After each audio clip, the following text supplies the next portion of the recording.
കൂട്ടത്തിൽ ആ കുഞ്ഞുഞ്ഞു മാത്രമല്ല ഒരു ബോറൻ. വേണമെങ്കിൽ അയാളെ വേണ്ടെന്ന് പറയാം. ബാക്കി രണ്ടുപേരോട് താമസിപ്പിക്കാം അല്ലേ? അല്ല, അത് അന്ന് അയാളാ കുഴപ്പം മുഴുവൻ ഉണ്ടാക്കിയത്. വൃത്തികെട്ടവൻ, പരമനാറി, സാമദ്രോഹി. അത് പിന്നെ അയാൾ വെറുതെ തമാശക്ക്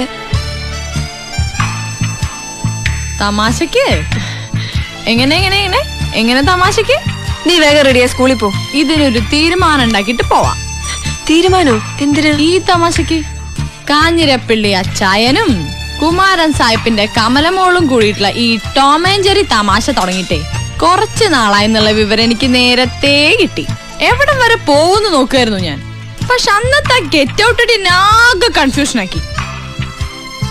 ജെറിമോളെ, ടോമേട്ടൻ വൃത്തികെട്ടവനാണ്, പരമനാറിയാണ്, സാമദ്രോഹിയാണെന്നൊക്കെ പറഞ്ഞപ്പള്ളി മുഖം ചുമക്കല്ല ഞാൻ പിടിച്ചു കേട്ടോ.